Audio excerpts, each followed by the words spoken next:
I married the worst woman I ever met. This entire situation has been agonizingly traumatic. My wife and I started dating in July of 2016 after knowing each other for about a month. When I met her, she never dressed feminine or had interest in getting her nails or hair done. She grew up with parents who were more focused on raising her brothers.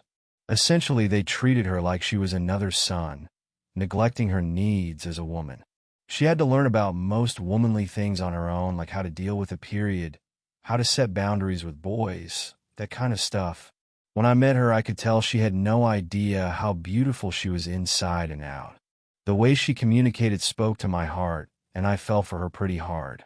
I built her confidence up from nothing, bought her feminine clothes, flowers, jewelry.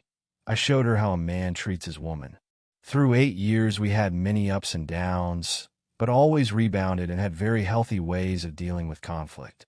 In 2020, I popped the question, and in 2022, we had a beautiful wedding with all our closest friends and family present. After we got married, our relationship got even stronger.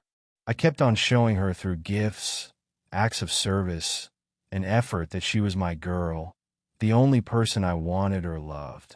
She started having problems with closeness and intimacy. Something inside her felt awkward or strange touching me, so she slowed down and I felt that pull away.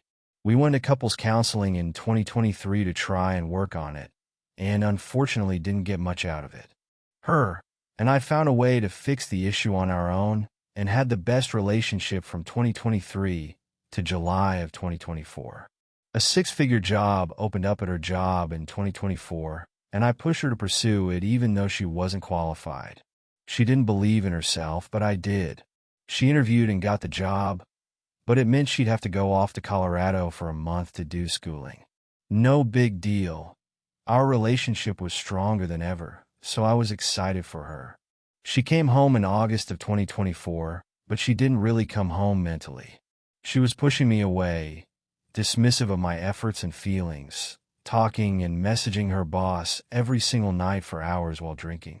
I told her it made me uncomfortable, but she persisted. Eventually it popped off. During a barbecue, him and her got extremely drunk and made out.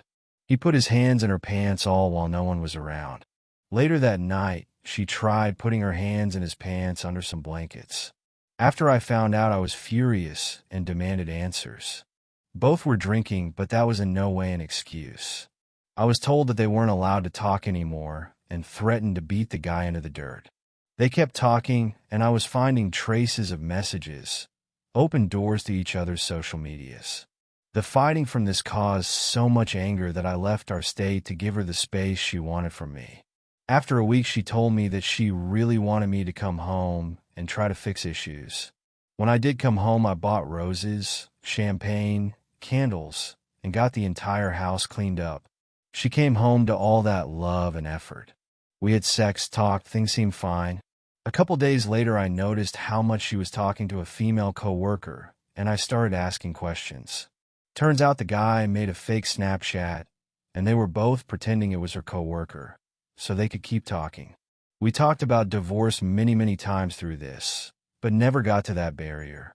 We started couples counseling to start try and healing our issues. I missed out on spending Halloween with her, my favorite holiday, because she sent me away, but I was hopeful for Thanksgiving.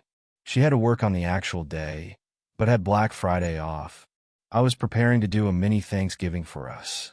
She miraculously got called into work, and that was pretty much it.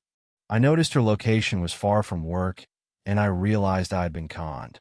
She was out on a date with him, so I got in my car and followed. I couldn't catch up to them because her location was pinging from different areas. I finally found their destination. A huge Christmas festival with lights, music, food. I was horrified. It should be me here with her, not some random guy she met just months ago. I looked for them, but couldn't find them. I realized if I did find them, I'd be going to jail because if I got my hands on him, I was going to kill him. I went home. I called her out and told her I knew. She came home, and we were certain about a divorce. She told me this story about how her co-workers saw her at the gas station and invited her, that there was a bunch of other people there. I believed her because I wanted it to be true. We went to Hawaii the next week because we had tickets we had purchased way earlier in the year. We figured distance might help. First night out there, she got angry at me because another woman picked up on me. For the first time in our relationship, she got physical. She punched me in the eye, the jaw, and the chest about 6 times before I had to push her back. When I did, she accused me of hitting her. Second night, she got into another huge fight because the girl happened to be at the same bar as us, and she wanted to leave to avoid a fight. I didn't have any issues with that. She was uncomfortable, so we left, but when we got home, I still got blamed her anger. I told her about the irony of the situation, me respecting her choice, but she didn't want to hear it. We were able to salvage the rest of the vacation and actually had a great time. We came home and continued our couples counseling. Things have been overall fine, but I felt like the truth was being held. We had an appointment last Friday, and the truth came out. She had sex with him when I left to give her space, and she was in love with him. The whole date after Thanksgiving with co-workers was a lie.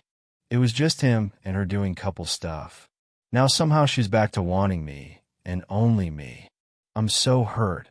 I'm confused. I wish I could escape my mind and reality. This situation almost drove me to suicide 3 times. She was my girl, the love of my life. Now she's touching me and kissing me, but it all feels false and wrong.